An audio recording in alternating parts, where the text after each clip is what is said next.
Hey there guys, it's Vishwa here, and I come bearing some unfortunate news. So it seems like my video file in which we recorded the last episode, we had a complete full episode prepared with rants from both of us and good back and forth and debate and discussion and all that good stuff, but unfortunately my file got completely corrupted and is unusable both for video and audio purposes.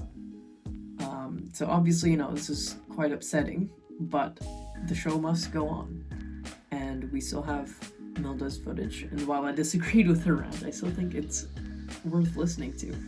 So we're just going to release that as a sort of mini episode, and come back next week with a fresh, brand new episode.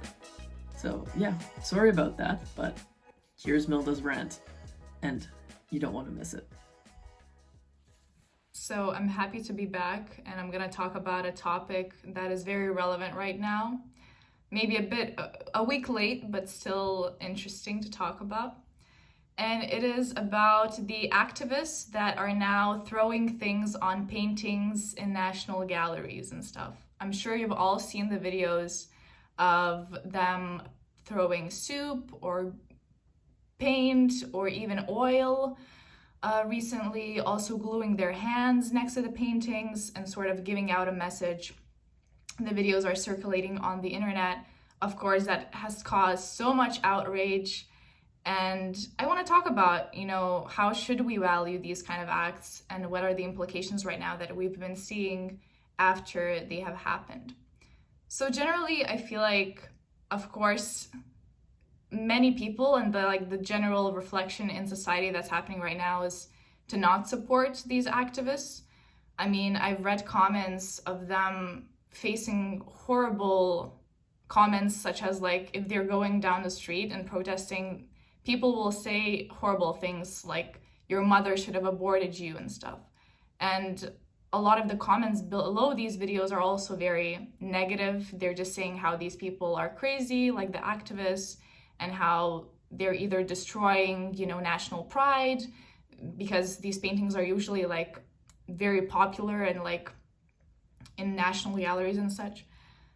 And yeah, even University of Pennsylvania already did a study on how people react to peaceful protests who are also disruptive, like literally throwing soup at paintings, for example.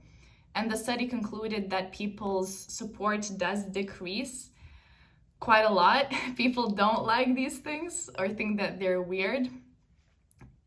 It doesn't necessarily say that all people's support decreases.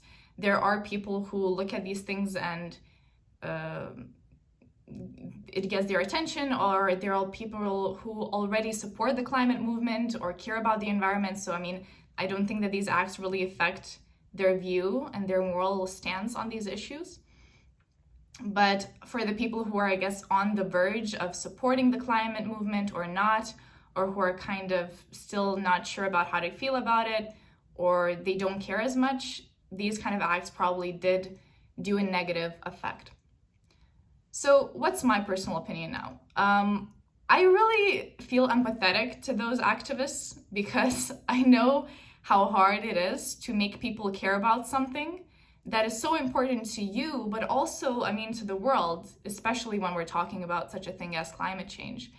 And I think that for these organizations that started these type of protests, it was a very rational and calculated move. It was a tactic that is new and that they wanted to use to attract attention to the movement and to the cause. The execution was not so good, because I think that even though probably they wanted people to listen to the message that they're giving while they're standing next to the paintings, this was very much undermined by the whole chaos that is going around. When you watch these videos, you usually don't pay attention to what the activists are saying. You just pay attention to the guards chasing them around and stuff. So that was a bit problematic. But nonetheless, of course, these organizations that did these protests got a lot more attention in the media. Their websites were definitely visited a lot more than in general times. I even researched them, so this is, important. What's quite concerning to me, though, is that some people are now even talking about making laws of protesting and of like civil disobedience harsher, to penalize these kind of protesters, to not only maybe penalize them financially, but also literally put them in jail. And this is a bit problematic for me, because I think that ours, like democracies, are already flawed, and we as citizens a lot of the times might not get to coordinate our lives or our communities, and we sort of give that power away to representatives. So the right to protest and the right to show your opinion and mobilize a movement, I think, is very inherent to democracy. Of course, I'm not saying that people should be able to do violent things. Definitely no, they should be penalized for that. But I think these protests are peaceful. They disrupt a bit, the environment, I guess, but they don't damage anything. Even the paintings, they're under glass. And I don't think that activists who are definitely smart and rational people will do something that directly harms a painting that is very valued and that is a symbol of national pride. For example, I can give you an incident that happened in Germany.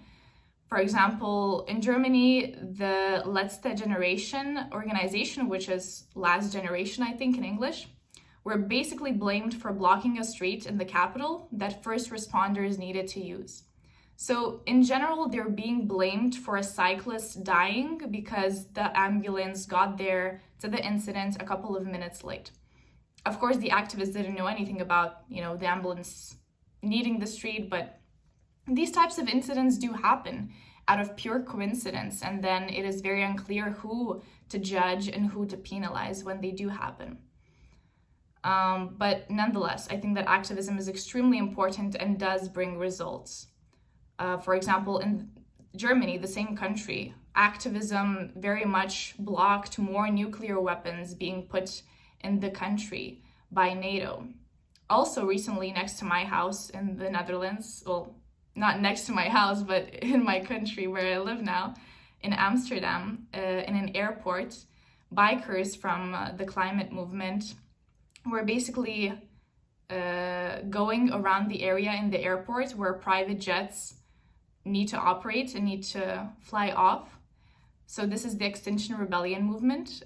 So they were basically blocking a private jet runway because private jets are actually one of the most polluting airplanes ever, and they pollute a lot more than commercial flights. They say that they want fewer flights, more trains, and a ban on unnecessary short-haul flights and private jets. I support this. I think this is very nice, and I think that people have to show their opinion and get change in that way. And now, the last thing I wanted to say, which is a bit philosophical, so bear with me, please, is that we very easily judge people who are unconventional or who do things that are weird, such as throwing soup on paintings. Very easily judge them, very easily undermine them, don't even think that they can be smart or know something.